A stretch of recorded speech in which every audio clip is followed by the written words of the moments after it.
أعوذ بالله من الشيطان الرجيم.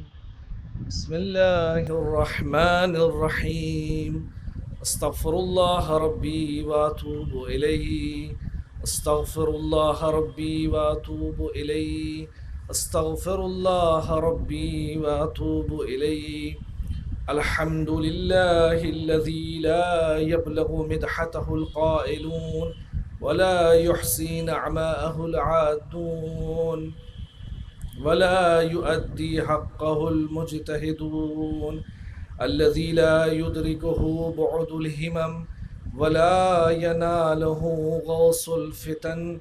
الذي ليس لصفته حد محدود ولا نعت موجود ولا وقت معدود ولا أجل ممدود. فطر الخلائق بقدرتي ونشر الرياح برحمتي ووتد بالصخور ميدان أرضي. مولانا ومولى الكونين. وصلى الله على نبي الكريم محمد العربي أبي القاسم محمد.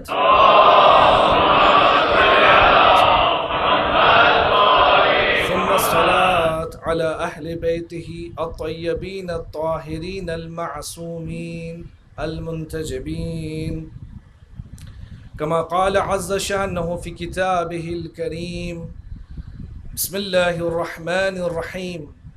والفجر وليال عشر والشفع والوتر. صلوات پڑھنا.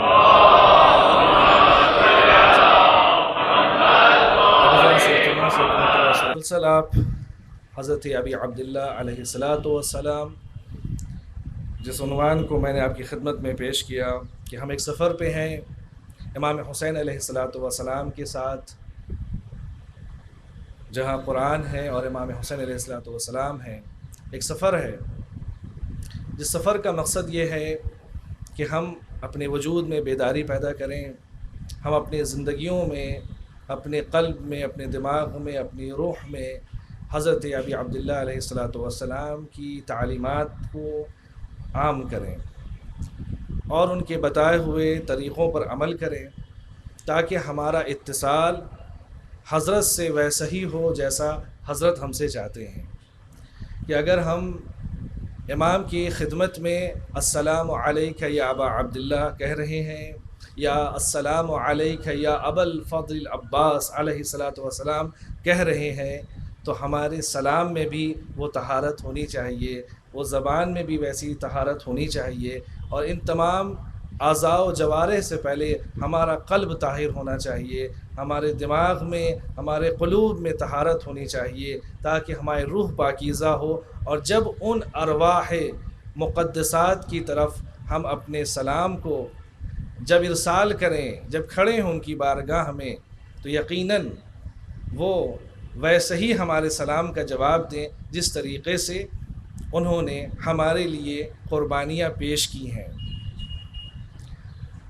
اس لیے کہ آپ کو ہم 1400 برس گزر جانے کے بعد ہم نے آپ کو، نہ انہوں نے ہمیں تنہا چھوڑا نہ ہم نے انہیں تنہا چھوڑا، اور یہ اس کی ابتدا ہمارے گھروں سے، بزرگوں سے، ہماری والدہ، ہمارے بزرگان، ان کی تربیت، ان کی تعلیمات سے گزرتے ہوئے اصل مقصد عزا تک جب ہم پہنچتے ہیں اس فرش عزا پہ، تب کہیں جا کر ہمیں وہ تمام چیزوں کا علم ہوتا ہے اور اس کے بعد اس پر ہم عمل کرتے ہیں.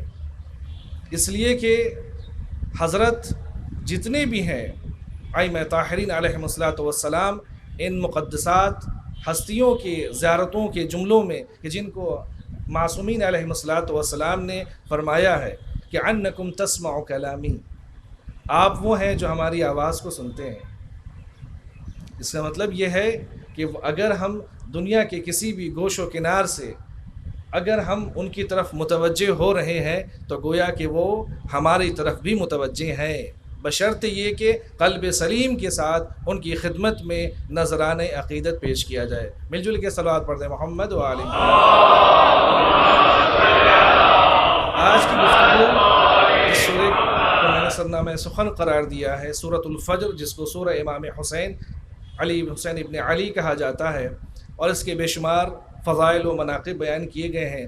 چند فضائل کی طرف اشارہ کرنا ہے اور ایک ضروری پیغام جو آج کے اس دور حاضر کے مطابق ہیں وہ ہم آپ تک پہنچانے کی سعادت حاصل کریں گے۔ عزیزان گرامی، سورہ فجر، اور جس کی خداوند عالم قسم کھا رہا ہے والفجر، جس کو سورہ امام حسین کہا جاتا ہے سلام اللہ علیہ روحی و ارواحنا لہ الفداء، اس سورے کی اپنی ایک عظمت ہے، اپنی ایک حیثیت ہے، اور قرآن کی جتنی بھی آیتیں ہیں اور ہر ایک لفظ اپنے وجود میں بحر زخار ہے، ایک وہ سمندر ہے علوم و معارف کا کہ جس تک ہم ادراک نہیں کر سکتے ہیں۔ عزیزان گرامی،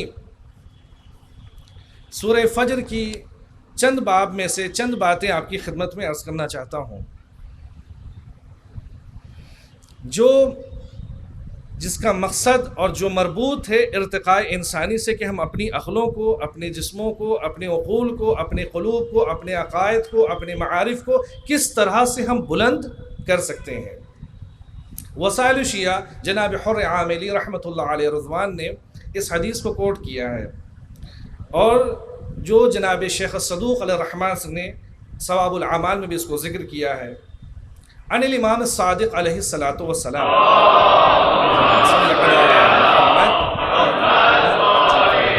حضرت امام جعفر صادق علیہ الصلاۃ والسلام کی مشہور و معروف حدیث فرماتے ہیں سورۃ الفجر کے مطابق، سورہ فجر جو 30ویں پارے میں ایک سورہ ہے جس سورے کو سورہ امام حسین کہا جاتا ہے، فرماتے ہیں اس کے اثرات کیا ہیں۔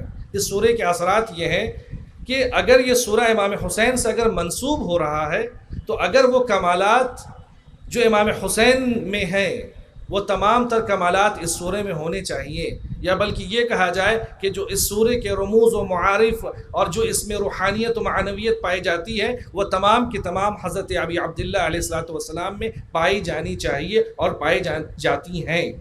امام فرماتے ہیں اقرؤوا سورۃ الفجر فی فرائضکم و نوافلکم فإنها سورة للحسین ابن علی من قرأها كان مع الحسین فی الجنة فی درجته من درجته۔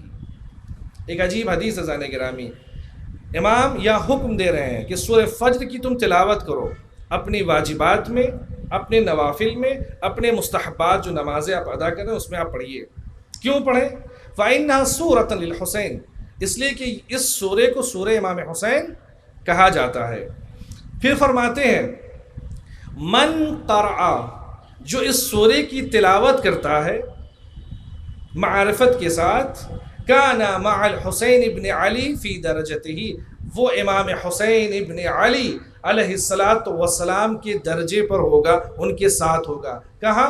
من درجته فی الجنہ، جنت میں امام کے بہت سارے درجات ہیں، ان میں سے ایک درجے پر وہ شخص، وہ قاری جو سورہ فجر کی تلاوت کرے گا معرفت کے ساتھ، امام صادق علیہ الصلوۃ والسلام کی حدیث کے مطابق کہ وہ امام حسین علیہ الصلوۃ والسلام کے ساتھ شمار ہوگا ان کے درجے پر، کہاں؟ جنت میں۔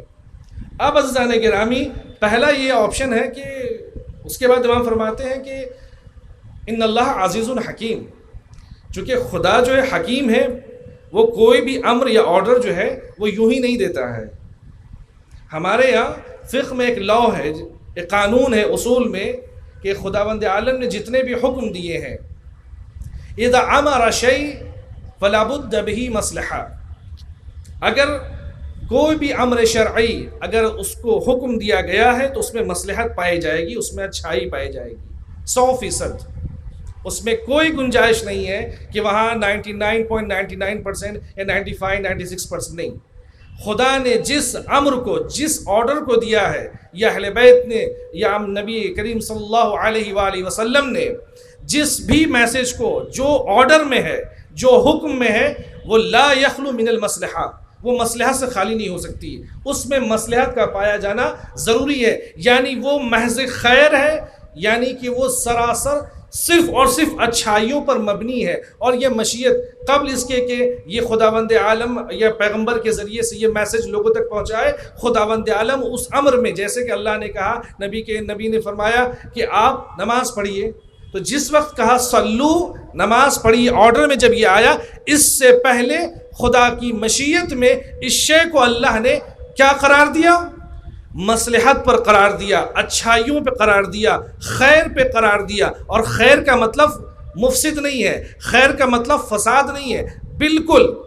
اس کی مثال آپ دیکھ لیجئے، خود قرآن یہ کہتا ہے کہ ان الصلاۃ تنہی عن الفحشاء والمنکر، نماز پڑھو گے تو برائیوں سے بچ جاؤ گے، بالکل صحیح ہے۔ تو اگر اس کے اندر خیر ہے تو یہ صرف خیر ہی مبنی نہیں ہے، بلکہ یہ ڈیفینس موڈ پہ بھی ہے کہ اگر آپ نماز پڑھ رہے ہیں، فرض کر لیں، یا آپ اس وقت عزاداری کر رہے ہیں، امام نے کہا کہ آپ اس سورے کی تلاوت کیجئے، تو گویا کہ اس میں مصلحت ہے۔ امام نے کہا اقرأوا سورۃ الفجر، آپ سورہ فجر کی تلاوت کیجئے، یہ آرڈر میں ہے۔ اگر یہ آرڈر میں ہے، یہ حکم میں ہے، اگر امام دے رہے ہیں اپنے نوافل میں پڑھیں اور اپنے واجبات میں ادا کریں، تو اس کا مطلب یہ ہے عزیزان گرامی کہ اس امر امام میں علیہ الصلوۃ والسلام میں بالکل مصلحت ہے اور خیر ہے، اور ایسی مصلحت ہے کہ جب اس کا قاری، جب اس کو تلاوت کرنے والا جب اس سورے کی تلاوت کرتا ہے تو وہ کہاں پہنچتا ہے معرفت کے ساتھ؟ امام حسین علیہ الصلوۃ والسلام کے ساتھ جنت میں محشور ہوگا۔ ان کے بہت سارے درجات میں سے ایک درجے پر اگر وہ معرفت کے ساتھ، اعمال حسنہ کے ساتھ اگر اس سورے کی تلاوت کر رہا ہے، اور جس چیز کا خداوند عالم نے منع فرمایا ہے، کلو منہی عنہ، جس بھی امر کو، جس بھی شے کو اللہ نے روکا ہے، منع کیا ہے، اس کے اندر فساد پایا جاتا ہے، اس کے اندر برائی پائی جاتی ہے۔ ہر وہ شے کہ جس کو اللہ نے یا اس کے رسول نے یا اہل بیت علیہم الصلوۃ والسلام نے منع کیا ہے، اس شے میں ہمیشہ فساد ہوگی، اس میں چیزیں تبدیل نہیں ہوں گی۔ جیسے اگر اللہ نے کہا کہ آپ انما الخمر والمیسر، یہ آیت قرآنی ہے کہ یہ خمر اور جوئے بقیہ چیزیں یہ نجس ہیں، اس کا استعمال نہ کرو۔ دنیا کا کوئی بھی سائنٹسٹ یہ نہیں کہہ سکتا کہ اس میں جو ہے فائدہ چھپا ہے۔ اضطراری کیفیت میں فائدے کا ہونا الگ ہے۔ جھوٹ بولنا فساد ہے، ہمیشہ فساد ہے، اس کی ذات میں اللہ نے برائی رکھی ہے۔ بے ایمانی کرنا، غلط بیانی کرنا، یہ اس کی ذات میں اللہ نے رکھا ہے، خدا نے رکھا ہے کہ یہ بری شے ہے۔ لیکن اگر کسی مومن کی جان بچانی ہو تو شریعت کہتی ہے کہ وہاں پہ آپ جھوٹ بول سکتے ہیں، مستثنا ہے، لیکن جان بچانے کی۔ لیکن جھوٹ کی جو برائی ہے وہ برائی اس سے جدا نہیں ہوگی، وہ مصلحت ہے خداوند عالم کی کہ اس وقت آپ اس چیز کو انجام دے سکتے ہیں، چھوٹ دی گئی ہے۔ تو اس کا مطلب یہ ہوا کہ جو شے اللہ نے آرڈر میں دی ہے، حکم کے عنوان سے، امر کے عنوان سے، اس میں مصلحت ہے، خیر ہے، اس میں فساد کا، برائی کا گزر نہیں ہے۔ اور جس چیز سے اللہ نے روکا ہے، اہل بیت نے منع فرمایا ہے، اس شے میں فساد ہے، خیر نہیں ہے۔ اب عزیزان گرامی، امام فرما رہے کہ آپ سورہ فجر کی تلاوت کیجئے، اس کا اثر یہ ہوگا کہ آپ امام حسین علیہ الصلوۃ والسلام کے ساتھ محشور فرمائیں گے۔ اب اس حوالے سے یہ جو حقائق بیان کیے ہیں، یہ ایک سرسری نگاہ میں یہ باتیں ہیں، چونکہ خود امام صادق علیہ الصلوۃ والسلام خود حکیم ہے، دانا ہے، ان کے یہاں جو بھی کلمات صادر ہو رہے ہیں حدیثوں کی شکل میں، گویا کہ مرضی معبود شامل ہے۔ چونکہ صرف یہ نہیں، آپ نے سنا ہوگا حدیثوں میں، روایتوں میں مشہور ہے کہ جو امام حسین پہ گریا کرے، من بکا و ابکا، جو گریا کرے یا کسی کو رلائے یا سونے یا رونے جیسی وہ صورت، وہ کیفیت پیدا کرے کہ وہ رونا چاہتا ہے، تو وجبت لہ الجنہ، اس پر لازم ہے کہ خداوند عالم اسے جنت عطا کرے گا۔ تو کیا جنت اتنی سستی شے ہے کہ جو امام نے فرما دیا؟ نہیں عزیزان گرامی، یہ صرف ایک باب ہے۔ آپ سورہ فجر کے اثرات ہیں، لیکن مقتضی کا ہونا ضروری ہے۔ اس تمام اعمال خیر میں اللہ نے کہا کہ آپ یہ انجام دیجئے، اس کے ذریعے سے آپ یہاں تک پہنچیں گے۔ کنڈیشن یہ اپلائی ہوتی ہے کہ اس میں کوئی رکاوٹ نہ ہو۔ اگر رکاوٹ ہے تو وہ شے نہیں پہنچے گی. بھی ہم آگے کی گفتگو میں اس کی طرف اشارہ کریں گے. اب اس میں ایک جملہ استعمال ہوا فَإِنَّهَا سُورَةٌ لِلْحُسَيْنِ علیہ الصلوۃ والسلام. بے شک بعض روایتوں میں کہا ڈائریکٹلی اللہ نے کہا، اہل بیت نے فرمایا کہ سورۃ الحسین یہ امام حسین کا سورہ ہے، لیکن یہاں فرما رہے ہیں فَإِنَّهَا سُورَةٌ لِلْحُسَيْنِ ابن علی علیہ الصلوۃ والسلام، یہ امام حسین کے لیے یہ سورہ ہے. حصر یہاں بیان فرمایا جا رہا. کیوں بیان کیا جا رہا ہے گرامی؟ آپ غور کریں. اس لیے کہ اس کی تلاوت کرنا اور تمام اعمال حسنہ کے ذریعے سے ہم اگر اس کی تلاوت کر رہے ہیں تو یہ شے اور ہمارے درمیان میں سورہ جو ہم جس کی تلاوت کر رہے ہیں، جو قاری جو تلاوت کر رہا ہے اور حضرت ابی عبداللہ علیہ الصلوۃ والسلام سے یہ منسلک ہو رہا ہے. گویا کہ یہ سورہ جو سورہ فجر جو امام حسین سے مربوط ہے، یہ ایک قاری کو امام حسین سے متصل کرتا ہے، جوڑتا ہے. اب یہ جوڑنے کا جو سلسلہ ہے وہ یوں ہی نہیں عزیزان گرامی، اس لیے کہ اگر ہم سورہ فجر کی تلاوت کر رہے ہیں تو یقیناً تمام آیات قرآنی کا پڑھنا سننا، یہ حفظ کرنا، یہ ثواب کا حامل ہے. لیکن صرف اس سورے کو کیوں کوٹ کیا گیا کہ امام حسین علیہ الصلوۃ والسلام کا سورہ ہے؟ جیسے کہ آپ نے سنا ہوگا کہ سورہ کوثر جناب فاطمہ الزہرا سلام اللہ علیہ سے منسوب ہے، سورہ دہر اصحاب کسا سے منسوب ہے، سورہ نبا حضرت ام المومنین علی ابن ابی طالب علیہ الصلوۃ والسلام سے.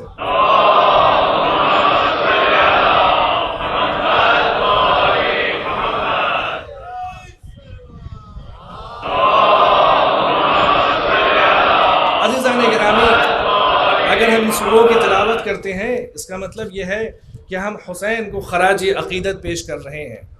اس لیے کہ اس سورے کو خود میں نے نہیں کہا ہے، یہ حضرت کا بیان ہے، یہ سورۃ للحسین. اب اگر سورے کی تلاوت کر رہے ہیں تو گویا کہ ہم امام حسین سے قریب ہو رہے ہیں اور ایسی قربت حاصل ہو رہی ہے جو یہاں کی بھی ہے اور جنت میں بھی ہے.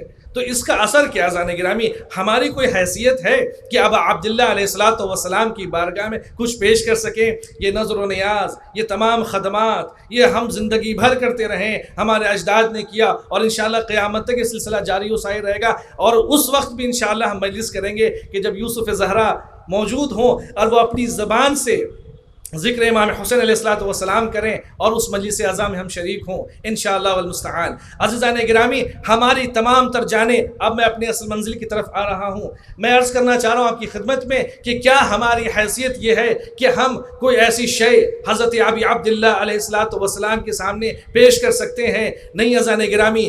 انہوں نے اگر ہم یہ کہتے کہ یہ آنسو جو بہہ رہے ہیں یہ امام کے لیے ہیں، تو ابا عبداللہ نے کربل کے میدان میں نہ جانے کہاں کہاں کتنی بار کس طریقے سے رو کر کے آپ کو یاد کیا ہے. تو ان کے آنسو ہمارے آنسو کے برابر نہیں عزیزان گرامی، بلکہ ہمارے فکروں سے بالا تر ہیں. اب اگر یہ کہا جائے کہ ہم امام کے لیے یہ کر رہے ہیں، ہم اپنی جانوں کا نذرانہ پیش تو نہیں کر سکتے چونکہ اس کے لیے کنڈیشن اپلائی ہوتی ہے. ہم تبرکات تقسیم کر رہے ہیں، ہم مال و اسباب دے رہے ہیں، امام حسین کے نام پہ یہ کام کر رہے ہیں عزیزان گرامی. تو یہ تمام تر چیزیں جو ہم کر رہے ہیں اس لیے کہ جو آج ہماری بقا ہے یہ ان کی بنیاد پر، ہماری جو سانسیں چل رہی ہیں یہ ان کی بنیاد پر. تو ہم ایک ادنا سی شے ہیں، ہم ان تک کوئی چیز نہیں پہنچا سکتے، نہ ان تک ہماری اتنی حیثیت ہے کہ ہم وہاں کھڑے ہو جائیں. تو خداوند عالم نے جب انبیاء کو بھیجا، اوصیاء کو بھیجا اور سلسلہ امامت شروع ہوا تو امام علیہ الصلوۃ والسلام نے، چھٹے امام نے فرمایا کہ اگر تم چاہتے ہو کہ امام حسین کی خدمت میں کوئی نذرانے عقیدت پیش کرو، ان تمام اعمال حسنہ کے ذریعے سے، مجلسوں کے ذریعے سے، ان تمام چیزوں کے ذریعے سے، تو ساتھ ساتھ تم سورہ فجر کی تلاوت کرو. اس کا اثر یہ ہوگا کہ تم خود کو، اپنے وجود کو وجود حسین سے قریب پاؤ گے. یہ پہلی چیز امام نے یہ بیان فرمائی. اس کے بعد یہ فرماتے ہیں زن گرامی کہ امام حسین علیہ الصلوۃ والسلام کی ذات چونکہ وہ ایک نورانی ذات ہے، یہ آیت قرآنی کی نورانی ہے، تو نور سے نور کا اتصال ہو سکتا ہے. ہم جیسے ادنا انسان کا اس اعلیٰ شخصیت سے اتصال ممکن نہیں ہے. اس کے لیے ضروری یہ ہے کہ ایک نور کا ایک اثر ہو کہ جس نور کے ذریعے سے ہم ان تک پہنچ سکے. عزیزان گرامی، اور یہی شاید اثر ہے کہ آپ کربلا کے میدان میں آپ چلے جائیں، جتنے بھی ستارے تھے، جتنی بھی کہکشاں تھیں، جتنے بھی وہاں اصحاب تھے جو نجوم کی طرح جو چمک رہے تھے، جو دمک رہے تھے، یہ وہ کون تھے؟ جو کوئی کرسچن تھا، کوئی جیوز تھا، الگ الگ مذہبوں سے، الگ الگ فرقوں سے، لیکن جب اس نے ہدایت پائی امام حسین علیہ السلام سے تو وہ بھی سب کے سب علیہ السلام قرار پائے. ایک زمانے کے لیے نہیں، قیامت تک کے لیے وہ علیہ السلام قرار پائے. یہ اس کا اثر ہے کہ اگر ہم اپنے وجود کو امام سے متصل کر دیں، امام سے ملا دیں اور ان کے بتائے ہوئے فرامین پر اگر اطاعت گزار ہو جائیں تو ہمارا وجود بھی شاید ان کی برکتوں سے وہ پاکیزہ ہو جائے، ہماری عقلوں میں وہ باتیں پیش کرنے کی صلاحیت ہو کہ جس کے ذریعے سے امام خوش ہو جائیں. عزیزان گرامی، میں آپ کی خدمت میں عرض کروں، امام نے فرمایا کہ سورہ فجر کو آپ فریضے میں ادا کیجئے، نوافل میں ادا کیجئے تاکہ آپ کو قرب حاصل ہو سکے. آپ چاہتے ہیں کہ امام حسین آپ کے قریب رہیں، آپ چاہتے ہیں کہ امام حسین جنت میں آپ ان کے ساتھ رہیں. کچھ درجات ہیں، بہت سارے درجات میں سے ایک درجے پر اگر آپ ابا عبداللہ کے ساتھ ہونا چاہتے ہیں تو سورہ فجر کی تلاوت کریں. اب عزیزان گرامی، اگر ہم مجلسوں میں آنے سے پہلے قرآن کی تلاوت کریں تو اس کا اثر کیا ہے؟ اب آئیے عزیزان گرامی، سورۃ الفجر میں وَلَيَالٍ عَشْرٍ، لیالین عشر کے بارے میں یہ بیان کیا. یہ 10 راتیں، بعض مورخین نے، بعض مفسرین نے ان آیتوں کا ترجمہ یہ کیا اور تفسیر یہ بیان کی کہ اس 10 رات سے مراد ذی الحج کی پہلی 10 شبیں ہیں. لیکن بعض مفسرین نے یہ بیان کیا کہ یہ جو 10 راتیں ہیں اس سے مراد محرم کی 10 شب ہیں.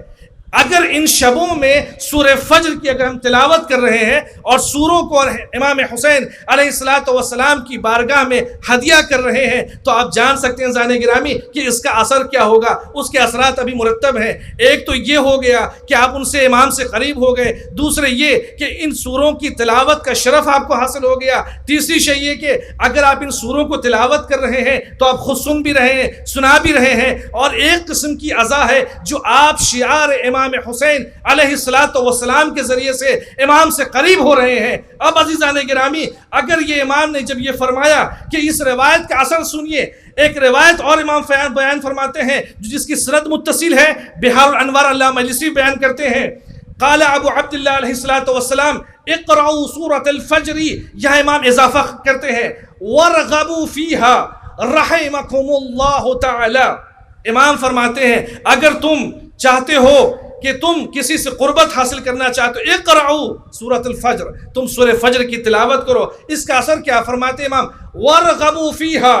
اگر تمہارے پاس آپشنز ہوں، کئی سورے ہوں، تو اس میں ان ایام میں خصوصاً یا اگر تمام ایام میں اگر آپ کے پاس وقت ہو تو اس سورے کی تلاوت کریں. وارغبوا فیہا، اس کو چوز کیجئے، سورہ فجر کو پڑھیے اور امام حسین کی بارگاہ میں ہدیہ فرمائیے. امام فرماتے رحمکم اللہ، اگر جو اس سورے کی تلاوت کرے گا، امام فرما رہے، امام دعا دے رہے ہیں. کون دعا دے رہے ہیں؟ حضرت امام جعفر صادق علیہ السلام کہ خدا تم پر رحمت نازل کرے،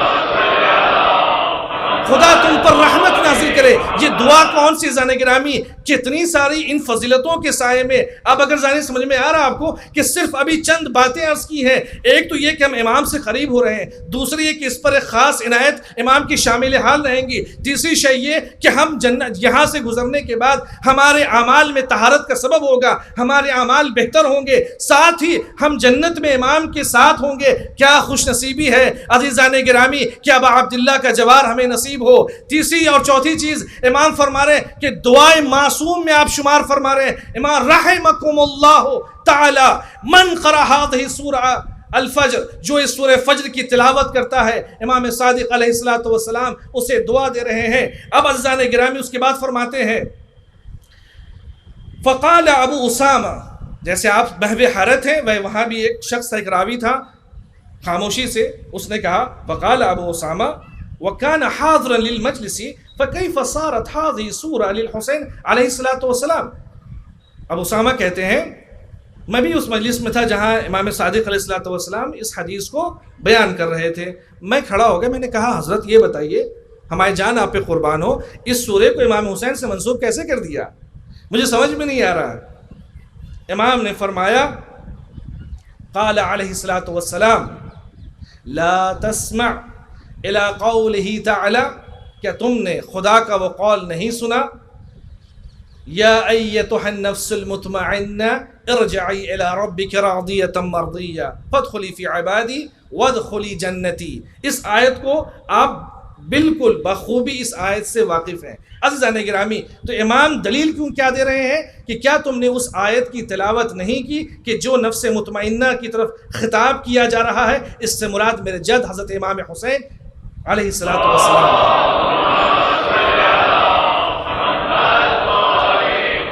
اب فرماتے ہیں کہ فا ہوا، اب یہاں امام رکے نہیں، امام آگے فرماتے ہیں، راوی کی اس فکر کو اور واضح کر رہے ہیں، فرماتے ہیں فَهُوَ نَفْسُ الْمُطْمَئِنَّ الرَّاضِيَّ الْمَرْضِيَّ، فرماتے ہیں کہ یہ وہ نفس مطمئنہ ہے جو اللہ سے راضی ہے اور اللہ ان سے راضی ہے۔ اب آگے فرماتے ہیں امام، اس کے بعد فرماتے ہیں وَأَصْحَابُهُ مِنْ آلِ مُحَمَّدٍ علیہم الصلاۃ والسلام ہم راضون عن اللہ یوم القیامت وہو راض عنہ۔ اب فرماتے امام نے عجب جملہ فرمایا جانے گرامی، واصحاب من آل محمد، آل محمد کے اصحاب میں سے قیامت کے دن خدا سے راضی ہوں گے اور خدا بھی ان سے راضی ہوگا۔ اب اصحاب محمد کی دو قسمیں ہیں، دو اثر ہے، ایک جلی ہے اور ایک خفی ہے۔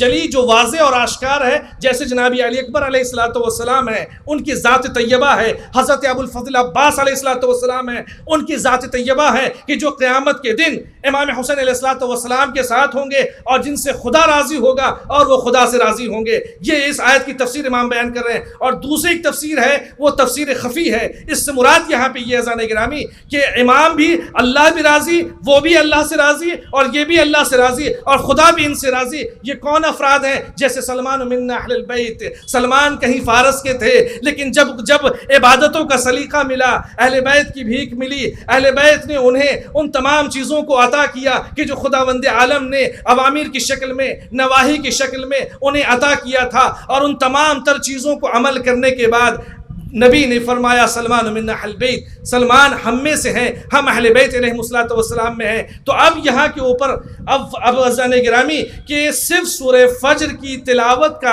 ایک اثر یہ ہے کہ ہم امام سے قریب ہو رہے ہیں، ہم جنت میں امام کے درجے کے ساتھ ہوں گے ہم، لیکن یہ اس تمام کے ساتھ ساتھ ابھی کنڈیشن اپلائی نہیں ہوئی عزیزان گرامی کہ ان تمام تر دعاؤں میں، سوروں میں اثر ہے، اعمال میں اثر ہے، مگر شرط یہ ہے کہ کوئی رکاوٹ حائل نہ ہو، ہمارے اعمال ویسے ہوں، ہمارے افکار ویسے ہوں، تب جا کر کے چیزیں اثر کریں گی، ورنہ یہ چیزیں اثر کرنے والی نہیں ہیں۔ اب عزیزان گرامی اب غور فرمائیے، کیوں؟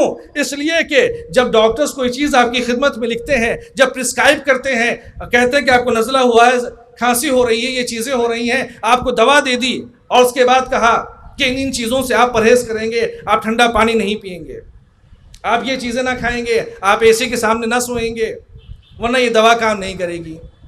تو دوا بذات خود وہ اثر کرے گی، شرط یہ ہے کہ وہاں کوئی رکاوٹ نہ ہو۔ تو جتنے بھی اعمال ہیں جو امام فرما رہے ہیں، معصوم فرما رہے ہیں کہ آپ اہل بیت پر گریہ فرمائیے، امام حسین علیہ السلام پہ گریہ کریں، یا آپ سورہ فجر کی تلاوت کریں، تو قیامت کے دن اللہ آپ سے راضی ہوگا، آپ خدا سے راضی رہیں گے، آپ امام حسین کے ساتھ محشور قرار پائیں گے، ان کے ساتھ ہوں گے جنت میں۔ یہ چیزیں اس وقت معین ہو سکتی ہیں، ہوں گی کہ جب ہمارے اعمال بھی ویسے ہوں۔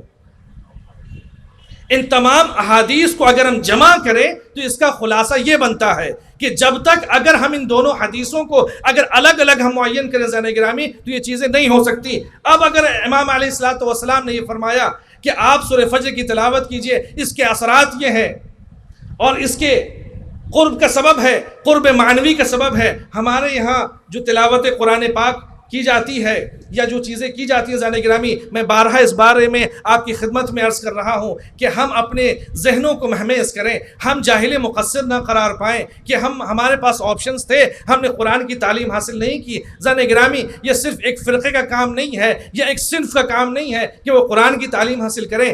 جیسے امام حسین علیہ السلام کی بارگاہ میں اگر ہم آ رہے ہیں، اگر قرب میں اضافہ کرنا ہے کہ ہم حضرت کے زیادہ قریب ہو جائیں تو ہم قرآن کا نذرانہ پیش کریں. جیسے ہم سبیلوں میں اگر ہم جا رہے ہیں, ہم نظر پیش کر رہے ہیں, تو ہم ان سوروں کے ذریعے سے پیش کریں کہ مولا قبول فرمائیے, اس لیے کہ وہ عظیم ہستیاں ہیں. ہمارے اندر وہ صلاحیت نہیں ہے کہ ہم وہاں تک پہنچ سکیں عزیزان گرامی. لہذا ضرورت اس بات کی ہے کہ ہم اپنے اعمال کو ان محرم میں, ان ایام میں اپنے آپ کو اس طریقے سے تیار کر لیں کہ امام علیہ الصلوۃ والسلام یہ کہیں کہ یہ ہمارا چاہنے والا ہے, یہ ہمارا محب ہے, یہ ہمارا شیعہ ہے. چونکہ شیعوں کے درجات عزیزان گرامی تقویٰ کے درجات ہیں. اب اگر اس موقع کے اوپر اگر آپ سے یہ کہا جائے کہ آپ ان تمام تر چیزوں کو عمل کریں, اور اس کے بعد اگر یہ کوئی کہہ دے کہ نہیں یہ چیز تو پاسبل نہیں ہے, یہ ممکن نہیں ہے کہ آپ وہاں پہنچ سکتے ہیں, عزیزان گرامی یہ وعدہ کسی پولیٹیشین کا نہیں ہے, یہ کسی عام انسان کا وعدہ نہیں ہے. یہ وعدہ معصوم فرما رہے ہیں کہ اگر آپ اچھے اعمال کے ساتھ آ رہے ہیں, اس کی شروعات ہمیں اپنے گھر سے کرنے کی ضرورت ہے عزیزان گرامی, اپنے ماحول سے کرنے کی ضرورت ہے. اس لیے کہ جو ہماری سوسائٹی میں جو مسائل اس وقت پیدا ہو رہے ہیں الگ الگ زاویوں سے, الگ الگ جگہوں کے اوپر, کہ ہم ایک دوسرے کا احترام نہیں کر پا رہے. سب سے بہترین چیز ہے جو کہ ماں باپ اپنے بچوں کا احترام کریں, بچے اپنے ماں باپ کا احترام کریں. سب سے پہلی جو تعلیم ہے گھر کی وہ یہاں سے شروع ہونی چاہیے. اگر یہ چیزیں اگر شامل حال نہیں ہوں گی تو یقین جانیے عزیزان گرامی ہم چلتے پھرتے انسان کہہ سکتے ہیں خود کو, لیکن در حقیقت انسانیت کے درجے پر فائز نہیں ہوں گے. بارہا آپ چیزوں کو محسوس کر پا رہے ہیں کہ جو حالات اس وقت ہمارے معاشرے میں ہمارے جگہوں کے اوپر چیزیں پائی جا رہی ہیں وہ اب بالکل بدلا ہوا نظر آ رہا ہے. زمانہ تیزی سے بدل رہا ہے, چیزیں بدل رہی ہیں, حالات خراب ہو رہے ہیں. اب اس موقع کے اوپر میں آپ کی خدمت میں عرض کرنا چاہوں کہ میں دنیا کے تمام تر حالات ایسے ہو گئے کہ انسان کسی ایک حالات پہ باقی نہیں رہ سکتا. انفلیشن کا حالات ہیں, اقتصاد کے حالات ہیں کہ آپ کس طریقے زندگی گزار رہے ہیں. آج اقتصاد کے مسائل دو چار ہیں, بڑی بڑی حکومتیں خراب ہو رہی ہیں, الیکشن کے رزلٹ خراب ہو رہے ہیں, اور وہاں کی اقتصاد اس قدر مجروح ہو چکی ہے کہ ان ایمپلائمنٹ کا جو ریشو ہے وہ کہیں بہت زیادہ ہے. ایسی صورت میں کیا ایک حسینی کے لیے لازم و ضروری نہیں ہے عزیزان گرامی کہ ہم اپنے بچوں کو, اپنے گھر والوں کو, اور جو افراد کے جو اس لائق ہیں, جو اہلیت رکھتے ہیں, ان کو تیار کیا جائے کہ آپ فقر و فاقہ و تنگ دستی, یہ فقیری جس کے آپ امیر کائنات کے ماننے والے ہیں عزیزان گرامی, ہم سب امیر المومنین علیہ الصلوۃ والسلام کے ماننے والے ہیں, کیا یہ ہمارے مزاج میں شاہی مزاج ہو سکتا ہے؟ جن کے لیے زیب دیتا تھا وہ یہودیوں کے باغ میں جا کر کے خدمت کرتے تھے, خطبہ ارشاد فرما رہے ہیں اور جانے کے بعد وہاں خدمت کر رہے ہیں. امام موسیٰ بن جعفر علیہ الصلوۃ والسلام,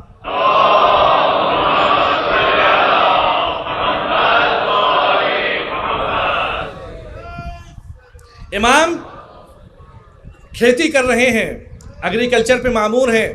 ایک امام کے صحابی نے دیکھا مولا پسینے سے شرابور ہیں.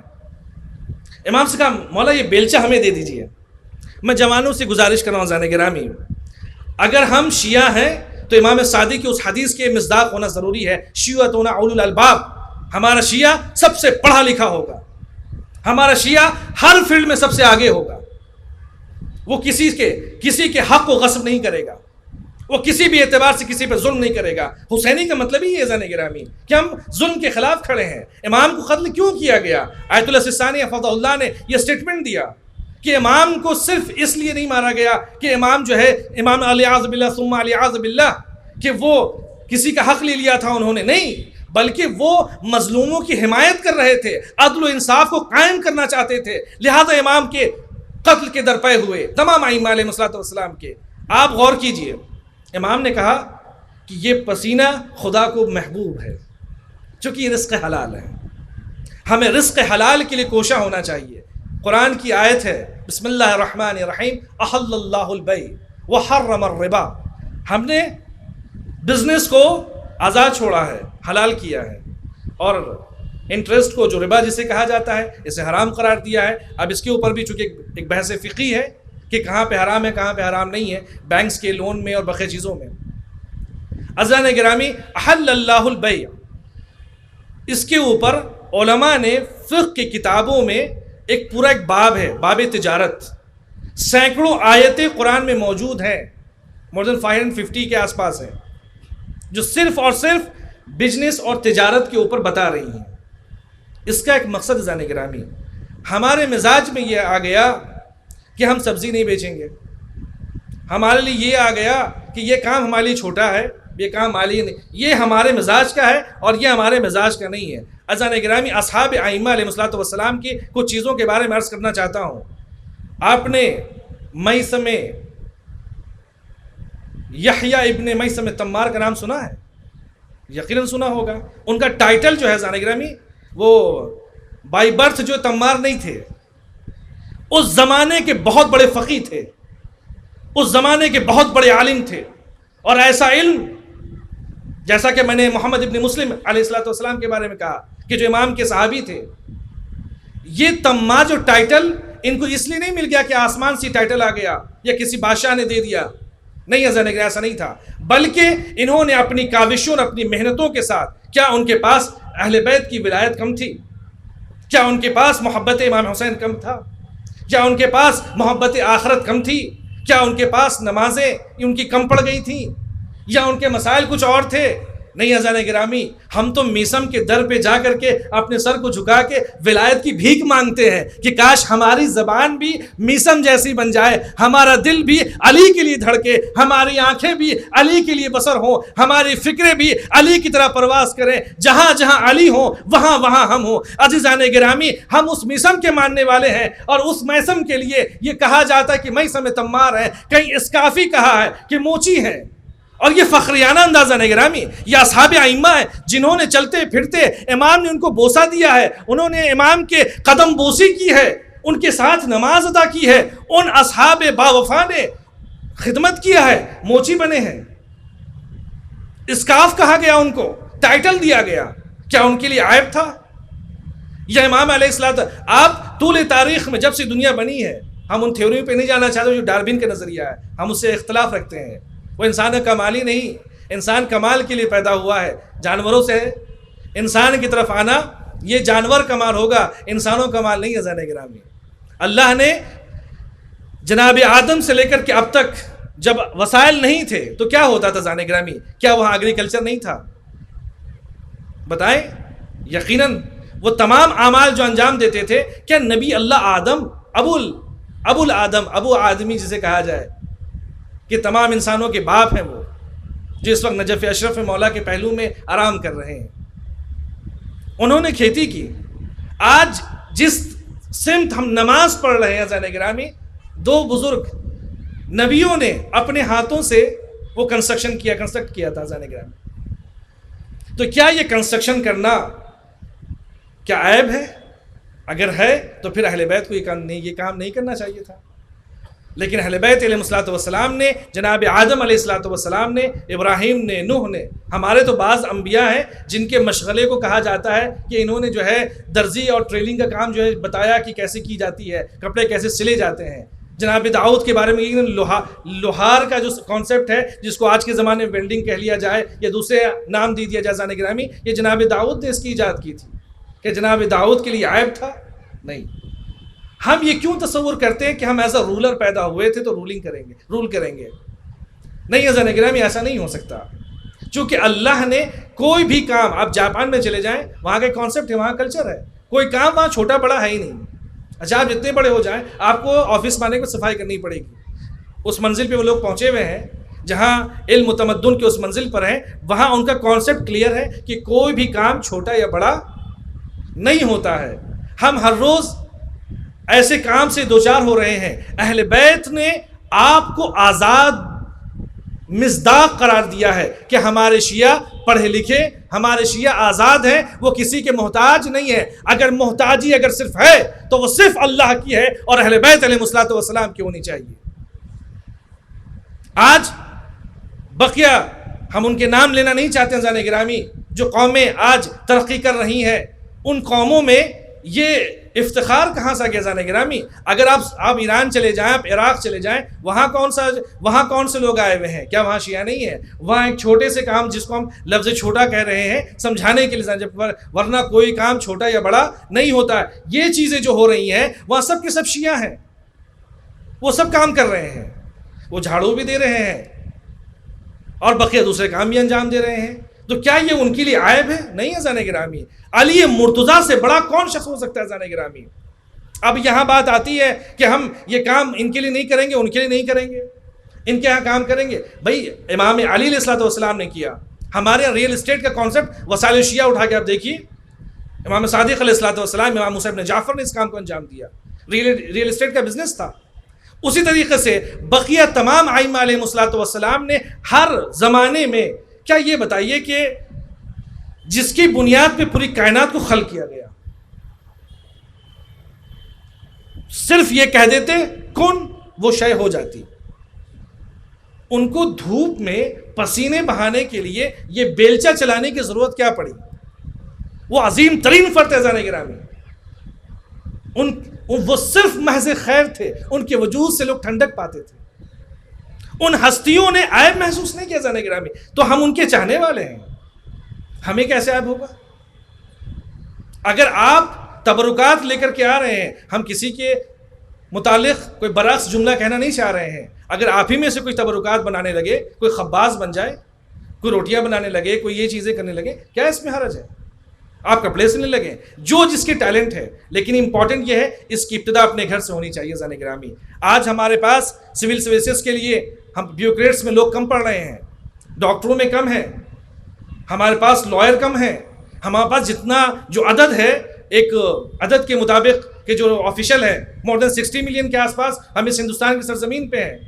ہمارے پاس جس طریقے کے ڈاکٹرز ہونے چاہیے، بیوروکریٹس ہونے چاہیے، جس طریقے سے ہمارے پاس لائر ہونے چاہیے، جس طریقے سے ہمارے پاس سائنٹسٹ ہونے چاہیے، جس طریقے سے ہمارے پاس بقیہ دوسرے امور اور شعبوں میں لوگوں کا ہونا چاہیے، ہمارے پاس ایکسپرٹس کی کمی ہے. تو جب اگر ہم نے پڑھایا ہی نہیں، اور دوسرا طبقہ وہ ہے، دنیا کی اکانومی تو آپ کو پتہ ہی ہے زن گرامی کہ جو حالات ہیں، 20% لوگوں کے پاس ساری چیزیں موجود ہیں. اگر ہم میں سے وہ افراد کہ جو باصلاحیت ہیں، ان کی ذمہ داری بنتی ہے کہ وہ قوم میں پہلے علم کو جگائیں تاکہ لوگ پڑھے لکھیں اور اپنے منزلوں کو طے کریں. اور یہ ان کا حق نہیں ہے زن گرامی. خدا نے ان کے وجود میں کسی کا حق رکھا ہے. میں نے ابھی 1-2 دن پہلے کسی سے عرض کیا، میں ان کا نام لینا نہیں چاہتا زن گرامی، ایک بہت بڑے بلینئر ہیں. انہوں نے اپنے اسٹاف کو بلایا، کیا بتاؤ کہ جتنی میری پراپرٹی ہے، جتنی دولت ہے، کتنی ہے ہمارے پاس ہے؟ تو کہنے لگے کہ خربوں میں ہے. ابھی ہم 2-3 دن میں آپ کو اس کا ڈیٹا دیتے ہیں. کہ نہیں بتاؤ کتنا ہم خرچ کر پائیں گے اگر ہم ایک لیوش لائف گزارنا چاہتے ہیں، بہترین زندگی گزارنا چاہتے ہیں، اس کے لیے کتنا چاہیے ہوگا پر ڈے؟ کس نے کہا 2000، کس نے کہا 2500، $5000، $2000، 3000، 5 لاکھ، 10 لاکھ، 15 لاکھ. کہا اتنے کافی ہے. کہا میرے پاس دولت کتنی ہے؟ کہا اتنی ہے. کہ اگر میں 100 سال تک جیوں، اگر میں 100 سال تک جیوں، زندہ رہوں اس دنیا میں، تو میں اپنی پوری پراپرٹی کا کتنا یوز کر سکتا ہوں؟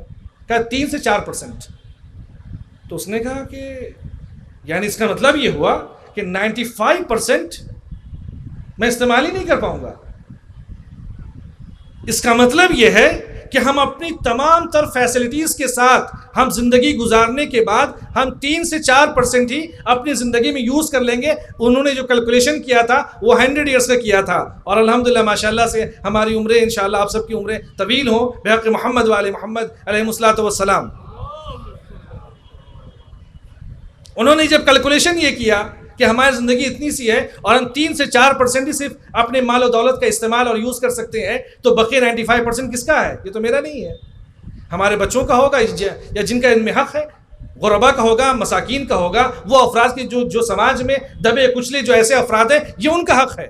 ہماری ذمہ داری ہے کہ ہم ان تک یہ چیزیں پہنچائیں. عزیزان گرامی، میں جوانوں سے، میں اپنے بھائیوں سے، میں ان کے والدین سے عرض کرنا چاہتا ہوں، آپ غور فرمائیے کہ اس فرش اعضاء پہ آپ کے آنے کا مقصد کیا ہے. میں دوبارہ عرض کرنا چاہتا ہوں، آپ جہاں مجلسوں میں جا رہے ہیں، جس تقریر میں جا رہے ہیں، اپنے ساتھ ایک نوٹ بک، ایک قلم لے کر کے ضرور جائیں. کچھ باتیں اچھی لگیں اس کو نوٹ کر لیجئے، اس لیے تاکہ مولا کی حدیث پہ عمل کیجئے. ما کتبہ قرہ ما حفظ فرہ، جو لکھا جاتا ہے وہ محفوظ رہے گا. اور اہل بیت کے نام کو لکھنے میں جو مبارک ہے، اتنا مبارک نام ہے کہ آپ نے اپنے ہاتھوں سے یہ نام حسین لکھا، یہ نام علی لکھا، یا قرآن کی آیت لکھ دی اپنی زبان میں، جس طریقے سے آپ لکھ سکتے ہیں، اس کا ثواب کتنا جلی ہے. جب تک وہ تحریر باقی ہے، اللہ آپ کو ثواب عطا کرتا رہے گا. مل جل کے صلوات پڑھیں محمد و آل محمد. اگر ہم اس فرش عزا پہ آ رہے ہیں اور اگر ہم سچے امام حسین علیہ السلام کے ماننے والے ہیں، ہم سب ہیں، تو ہماری اکنامک سب سے اچھی ہونی چاہیے، ہمارا فائنینشیل اسٹیٹس سب سے اچھا ہونا چاہیے، ہمارا ایجوکیشن لیول سب سے اچھا ہونا چاہیے، اس لیے کہ شیعتنا اولو الالباب، امام کی تمنا ہے، یہ اہل بیت کی تمنا ہے۔ یہ تمام تر جو تقاریر جو چیزیں ہوتی ہیں عزیزان گرامی، یہ سننے کا مقام نہیں ہے، اس کی ابتدا ہمیں اپنے گھر سے کرنے کی ضرورت ہے۔ صاحبان حیثیت قوم کو بڑھانے کا کام کرنا ان کے لیے لازم و ضروری ہے، اس لیے کہ یہ دولت و یہ ثروت اپنی زندگی میں 10 سے 15% ہی یوز کر پائیں گے، بقیہ کس کا ہے؟ ان لوگوں کا اللہ نے آپ کو حق دیا ہے، اس کے بارے میں سوال ہوگا عزیزان گرامی۔ ہماری ذمہ داری ہے، آپ جناب خدیجہ کے بارے میں، خواتین کے بارے میں، بچیوں کے بارے میں یہ کانسیپٹ ہے کہ وہ کام نہیں کر سکتی ہیں۔ اگر اسلامی حجاب کے ساتھ اور بقیہ تمام وسائل کے ساتھ وہ خدمت کرنا چاہیں تو کس نے روکا عزیزان گرامی؟ سب سے بڑی مثال اور سب سے بڑی آئیڈیل جو ہو سکتی ہے جناب خدیجہ سلام اللہ علیہ ہے۔ ان سے بہترین اکنومی کو سمجھنے والا کون ہو سکتا ہے؟ کون ہو سکتا ہے عزیزان گرامی؟ پورا شہر بسایا تھا، اس زمانے کا پاور ہاؤس تھا پوری دنیا کے لیے، جیسے ایک شیئر مارکیٹ آج کے زمانے میں ہے، دو چار جو بڑے نامچین ہیں، وہاں تمام چیزیں ملتی تھیں۔ پیغمبر محمد مصطفیٰ صلی اللہ علیہ وآلہ وسلم کے لیے کافی تھا کہ وہ تمام چیزیں بسم اللہ کہہ دیتے، اسلام پھیل جاتا۔ لیکن جناب خدیجہ سلام اللہ علیہ کے مال و ثروت کے ذریعے سے انہوں نے اسلام کی نشر و اشاعت فرمائی۔ تو دولت سے آپ کا بیک بون مضبوط ہونا چاہیے، ساتھ ہی ہماری سوسائٹی میں جب حالات بہتر ہوں گے تو سوچنے اور سمجھنے کے حالات بھی بدلتے چلے جائیں گے، اس لیے کہ امام علی علیہ السلام کی مضمون حدیث ہے کہ فقر و تنگ دستی سے ہماری سوچ میں زنگ لگ جاتا ہے، ذہنیں کند پڑ جاتی ہیں، جو ہم سوچ سکتے ہیں سوچنے پہ اثر پڑتا ہے۔ تو دولت سے آپ کا بیک بون مضبوط ہونا چاہیے، ساتھ ہی ہماری سوسائٹی میں جب حالات بہتر ہوں گے تو سوچنے اور سمجھنے کے حالات بھی بدلتے چلے جائیں گے، اس لیے کہ امام علی علیہ السلام کی مضمون حدیث ہے کہ فقر و تنگ دستی سے ہماری سوچ میں زنگ لگ جاتا ہے، ذہنیں کند پڑ جاتی ہیں، جو ہم سوچ سکتے ہیں سوچنے پہ اثر پڑتا ہے۔ اور انسان کے امام رضا علیہ السلام فرماتے ہیں الروح تسکن فی الدماغ والشعاع منبث فی الجسد، ہماری روحیں ہمارے دماغ میں ہوتی ہے اور یہ وہ برین ہے جو ہمارے تمام باڈی کو کنٹرول کرتا ہے۔ ذہن گرامی، اگر ہم اس کو چاہتے ہیں مہمیز کریں اور بہترین طریقے سے ہم امام حسین علیہ السلام کی عزاداری کریں، بہترین کپڑے پہنے، امام نے یہ نہیں یہ کہا ہے کہ آپ بالکل فاقی زندگی گزاریں، نہیں عزیزان گرامی، آپ کو اللہ نے حیثیت دی ہے، آپ کو تقوی کے ذریعے سے مکرم ہونے کو کہا گیا ہے، انما اکرمکم عند اللہ اتقاکم، آپ تقوی کے ذریعے سے ہوں، آپ کی نمازیں سب سے اچھی ہونی چاہیے، آپ کے روزے اچھے ہونے چاہیے، آپ کی عزاداری سب سے اچھی ہونی چاہیے۔ ہمارے اندر یہ چیزیں جو یہ کانسیپٹ کہ یہ عمل چھوٹا ہے یہ بڑا ہے، جس جوان کو یہ فکر محسوس ہے کہ یہ کام چھوٹا ہے اور یہ کام بڑا ہے، اسے علی ابن ابی طالب کی طرف نظر کرنی چاہیے، کہ اس امام نے اسے نظر کرنا چاہیے موسیٰ ابن جعفر کی طرف، کہ ہاتھوں میں بیلچہ لیے ہوئے زمین اور وہاں کھیتی کر رہے ہیں اور پسینے سے شرابور ہیں، تو کیا وہ افضل نہیں تھے؟ کیا ہم ان سے بلندتر ہیں؟ نہیں عزیزان گرامی۔ لہذا جس دن آج ہم اس فرش عزا پہ یہ میسج تمام مومنین تک پہنچانے کی ضرورت ہے کہ ہم شیعہ ہیں، اس لیے کہ آپ کے امام نے آپ سے کہا ہے کہ آپ سب سے پڑھے لکھے ہونے چاہیے، آپ سب سے بہترین اکنامسٹ ہونے چاہیے، آپ کے سب سے ہر لحاظ سے ہر چیز سب سے اعلیٰ ترین ہونی چاہیے، تاکہ جب آپ جہاں سے گزریں تو لوگ یہ کہیں ہذا ادب جعفر وہذا ادب فاطمہ وہذا ادب علی ابن ابی طالب، یہ وہ کریکٹر ہے جو علی کا چاہنے والا ہے، یہ جو جا رہا ہے یہ فاطمہ کے آداب ہیں، یہ علی مرتضیٰ کے آداب ہیں۔ مل جل کے صلوات پڑھ دیں محمد و آل محمد پہ۔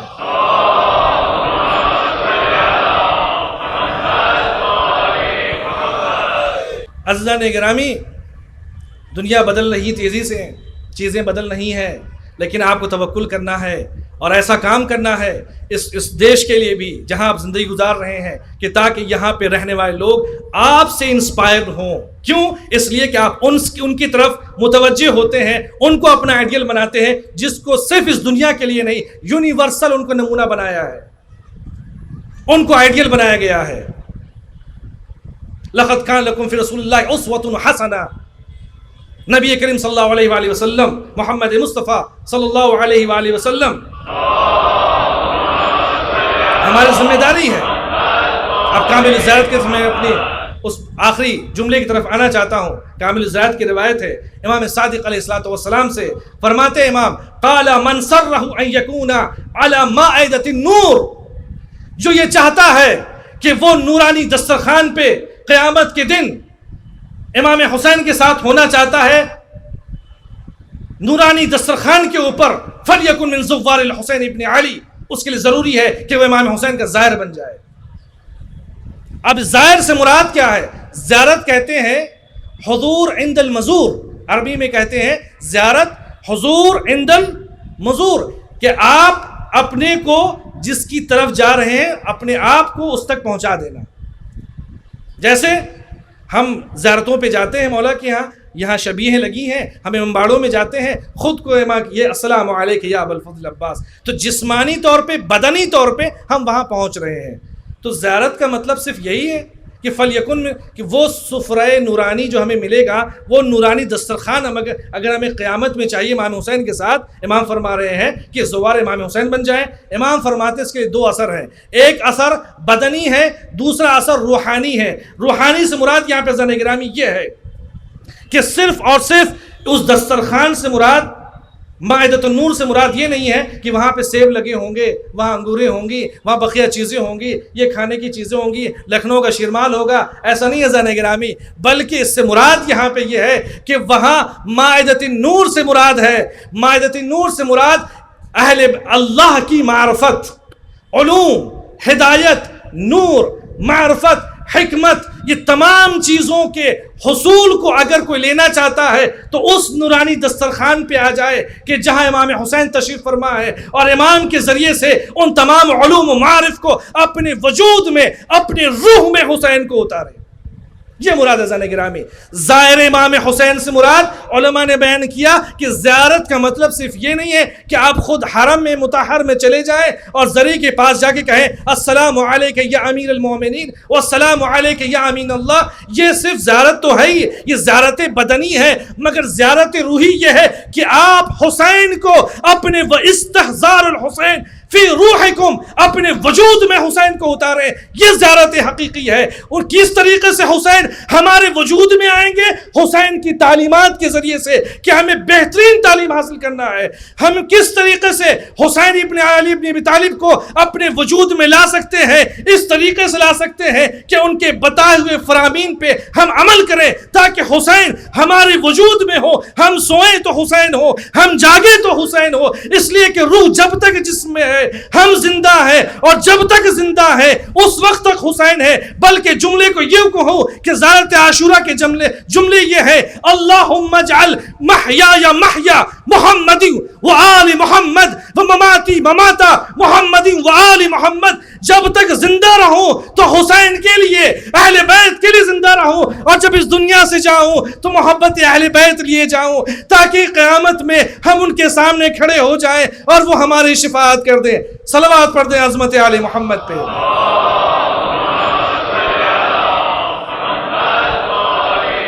ایک آخری حدیث آپ کی خدمت میں عرض کرنا چاہتا ہوں۔ ایک روایت یہ ہے کہ جو سورہ فجر کی تلاوت کرے، من قرأہا لیال العشر غفر لہ، جو ان محرم کے 10 شبوں میں سورہ فجر کی تلاوت کرے، اور فرمایا امام نے ومن قرأہا سائر ایام کانت لہ نورا یوم القیامت، اور یا عام دنوں میں سورہ فجر کی تلاوت کرے اور امام حسین کو ہدیہ کرے اپنی نوافل میں، اپنے واجبات میں، تو گویا امام فرماتے ہیں غفر لہ، وہ بخشا جائے گا۔ لیکن کنڈیشن اپلائی کرتے جائیے، جہاں جہاں یہ حدیثیں، اس قسم کی حدیثیں آتی ہیں کہ آپ پر جنت واجب ہے، جنت لازم ہے، تو یہ شارٹ کٹ نہیں ہے، اہل بیت کے خدا کے شارٹ کٹ نہیں ہے۔ وہاں کنڈیشن اپلائی یہ ہوتی ہے کہ ہم اپنے آپ کو اس طریقے سے ڈھال لیں تاکہ یہ حدیثیں، تاکہ یہ اعمال اثر مرتب کریں۔ یہ اعمال ہمارے کمال کا سبب ہے، اعمال ہماری روحانیت کا سبب ہے، ان کے ذریعے سے ہم ان تک پہنچ پائیں گے۔ اب ایک آخری جملہ اولاد صالح کے لیے، سورہ فجر میں اللہ نے تفسیر برہان میں ایک روایت ہے عن النبی محمد مصطفیٰ صلی اللہ علیہ وآلہ وسلم سے فرماتے ہیں کہ من قرأہا انہو قال من قرأہا سورۃ الفجر، جو بھی سورہ فجر کی تلاوت کرتا ہے غفر اللہ، خدا اس کو معاف کر دیتا ہے۔ تو حساس مسئلہ ہے، میں چاہوں گا 1 منٹ آپ سن لیں زانی گرامی، بالکل 1 منٹ میں اپنی بات تمام کر رہا ہوں، 1 سے 1.5 منٹ میں۔ غفر لہ بعد من قرأہا وجعل لہ نورا یوم القیامت، جو پڑھے گا سورہ فجر کو خدا اسے معاف کرے گا، اور قیامت کی جب تاریکی چاروں طرف ہوں گی، ہلکی سی روشنی کی ضرورت ہوگی تو خدا بند عالم اسے نور عطا کرے گا۔ آگے فرماتے ہیں پیغمبر من کتب وعلقها وسط وجامع زوجته حلالا، یہ باتیں ممبروں سے بیان کرنے کی ہے چونکہ پیغمبر نے کبھی خجالت محسوس نہیں کی ہے، چونکہ شریعت میں کسی بھی چیز کے حلال و حرام کے بیان کرنے کا اگر مورد ہے تو سب سے بہترین اور سب سے پاکیزہ اور حیا ترین افراد جو ہیں وہ اہل بیت علیہ الصلوۃ والسلام ہیں۔ فرماتے ہیں پیغمبر، اب یہاں سوال یہ ہوتا ہے، پیغمبر نے ایک جملہ فرمایا وَجَامَعَ زَوْجَتُهُ حَلَالًا، اپنی زوجہ سے قریب ہو مگر حلال طریقے سے۔ حلال سے مراد جب زوجہ ہی ہے تو حلال تو ہے ہی ہے، تو پھر یہ حلال کیوں کہا کہ حلال طریقے سے آپ ان تک قریب ہوں۔ مقصد یہاں پہ زانی گرامی ہے کہ ایام رمضان میں، روزے کے دنوں میں وہاں پہ شریعت نے منع فرمایا ہے ان افعال کو انجام دینے کے لیے جو خلوت میں کی جاتی ہے۔ اسی طریقے سے کچھ ایسے بھی حالات ہیں جہاں عقلا نے منع فرمایا ہے کہ ان ایام میں آپ دور رہیں، تو ایسی صورت میں ہم ان پر واجب ہے، پیغمبر فرما رہے ہیں کہ حلالن، حلال طریقے سے آپ آئیں گے تو اولاد صالح پیدا ہوگی، اور ایسی اولاد صالح پیدا ہوگی کہ جو آپ کی آنکھوں کی ٹھنڈک کا سبب قرار پائیں گی۔ قرۃ عین سے مراد زن گرامی ان من اولادکم عدو، اس لیے کہ تمہاری اولاد تمہارے دشمن بھی ہیں۔ اگر آپ چاہتے ہیں کہ آپ کی اولادیں نیک صالح مرتب دیکھنے کے بعد آپ خوش ہو جائیں، وہ آپ کو دیکھنے کے بعد خوش ہو جائیں، اور تمام زندگی کے ہر موڑ پہ آپ کے ساتھ ساتھ رہیں، ہر موقع کے اوپر ضروری ہے کہ وہ سورہ فجر کی تلاوت کرے، ایسے بعنوان تعویذ امام سے منسوب ہو کر کے اس خدمت کو انجام دے تو خدا و صالح فرزند عطا کرتا ہے۔ اس لیے کہ زن گرامی آج کل حالات بڑے، ہر روز آپ خبروں میں دیکھ رہے ہیں کس طریقے سے حالات پیدا کیے جا رہے ہیں کہ ماں باپ کو کس طرح سے گھر سے نکالا جا رہا ہے۔ اولڈ ایج ہوم کا کانسیپٹ اسلامی کانسیپٹ نہیں ہے، ہمارے ان چیزوں کا اثر ہی نہیں ہے زن گرامی، تو لہذا ضرورت اس بات کی ہے کہ ہم اگر بہترین اولاد چاہتے ہیں تو امام حسین سے متصل ہو جائیں تاکہ ہمارا بچہ حسینی بنے، کردار میں بھی، افعال میں بھی، افکار میں بھی، اور روحانی اعتبار سے۔ عزیزان گرامی، یہ وہ امام علیہ الصلوۃ والسلام کی تعلیمات ہے اور جس کی طرف ہم چاہتے ہیں۔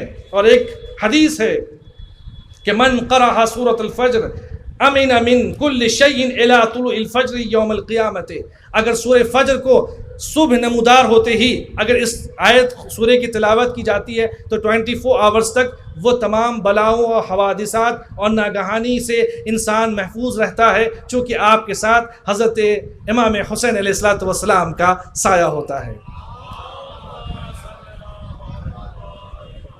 لہذا ہمارے لیے ضروری ہے زان گرامی کہ ہم ان چیزوں کی طرف توجہ دیں کہ جس چیز کو یزداری محض صرف گریہ نہیں ہے، گریہ بعنوان معرفت ہونا چاہیے کہ ہمارا گریہ ضرور ہے مگر کس کے لیے ہے، کیوں ہے، اور اس حیثیت کے لیے ہے اور ان افراد کے لیے ہے کہ جن کے بارے میں یہ کہا گیا کہ جب وہ بیٹھے ہوئے تھے ایک شب آئی، ہولناک شب آئی، اور اس وقت کسی کی آواز کسی کے کان میں پہنچ رہی تھی اور بڑا وہ شخص پریشان تھا۔ اس قبیلے کے فرد نے، بنی تمیم کے فرد نے آ کر کے کہا کہ پورے عرب میں اگر مجھ سے پوچھا یہ جاتا کہ سب سے شجاع ترین فرد کون ہے جو جنگوں میں نے تمہیں تلوار چلاتے ہوئے دیکھی ہیں تو حر میں تمہارا نام لیتا، مگر تمہارے چہرے پہ یہ زردی کیسی ہے، یہ تم کس طریقے سے بے قرار و اضطراب ہو۔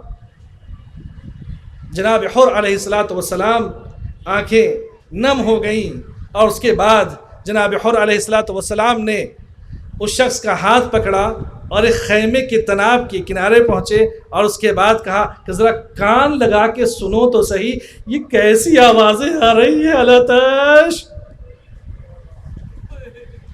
یہ کان لگا کے سنو تو صحیح، یہ آوازیں یہ حسین کے بزرگوں کی آواز نہیں ہے، یہ حسین کے بچوں کی آواز ہے۔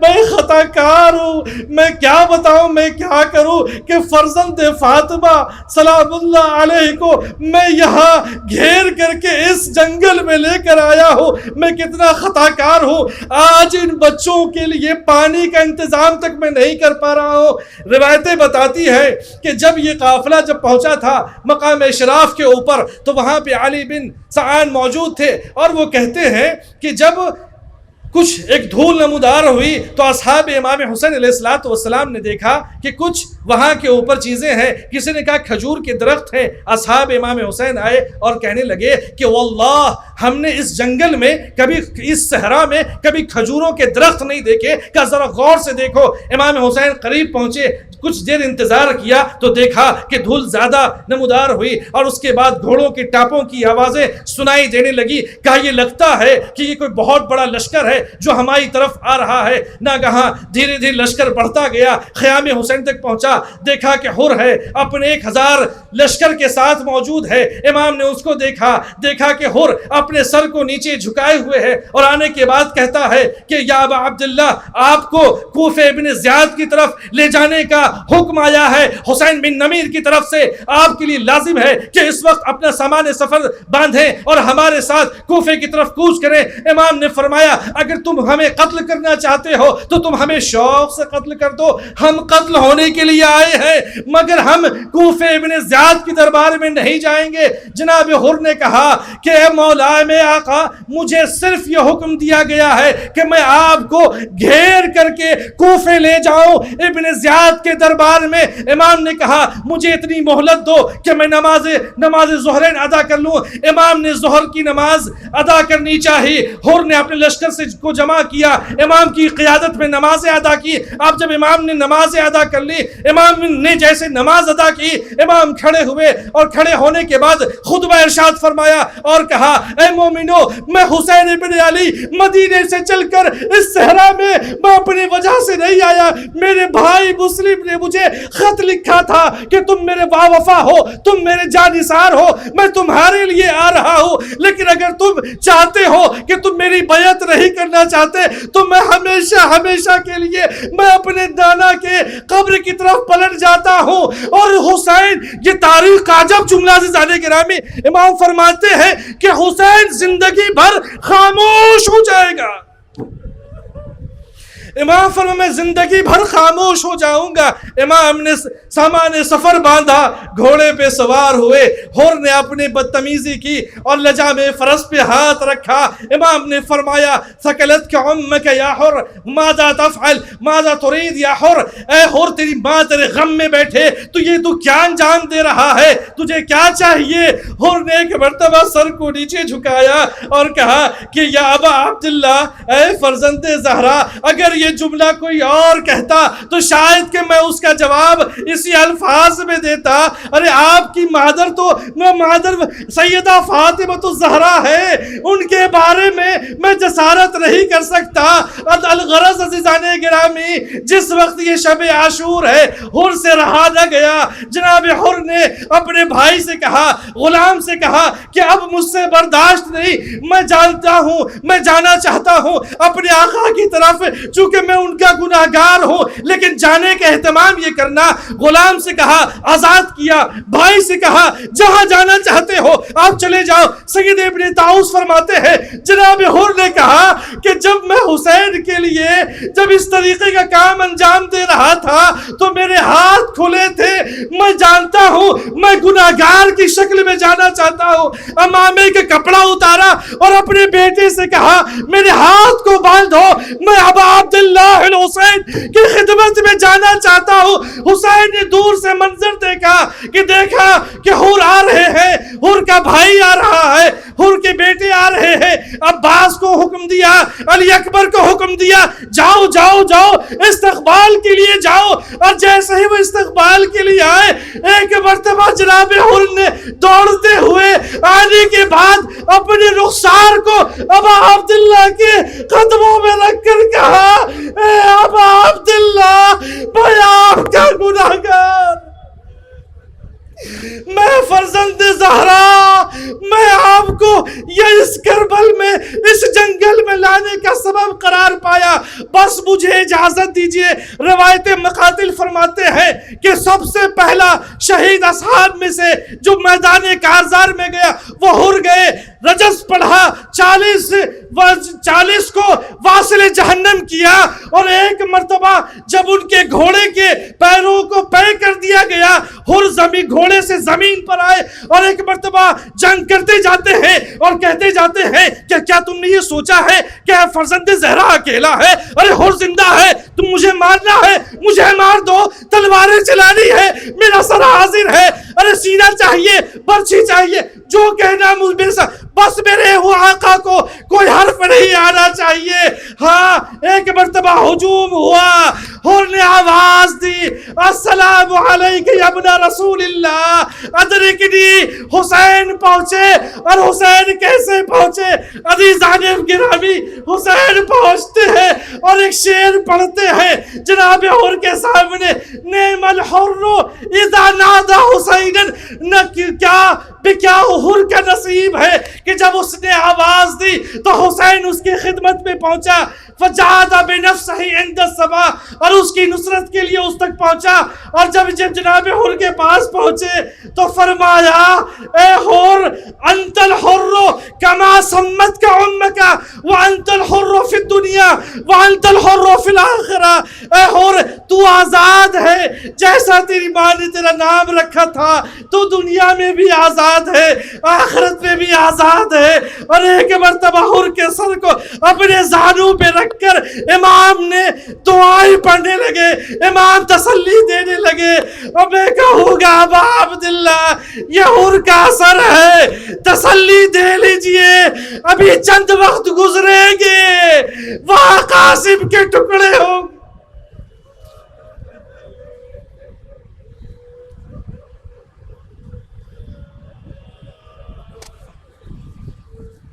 انا للہ و انا الیہ راجعون، وذنب قضائہ و تسلیما لامرہ، علی لعنۃ اللہ علی القوم الظالمین۔ ابدا سے گزارش ہے کہ سلامتی امام زمان عجل اللہ تعالیٰ فرجہ الشریف کی یہ دعا سب مل جل کے ایک ساتھ پڑھیں۔ بسم اللہ الرحمن الرحیم، اللہم کل ولیک الحجۃ ابن الحسن المہدی صلواتک علیہ وعلی آبائہ فی هذه الساعة وفی کل ساعة ولیا وحافظا وقائدا وناصرا ودلیلا وعینا حتی تسکنه أرضك طوعا وتمتعه فيها طويلا برحمتك يا أرحم الراحمين۔ اللهم صل على محمد وآل محمد وعجل فرجهم، اللهم لعن قتلة الحسين وأولاده وأصحاب أنصار أجمعين۔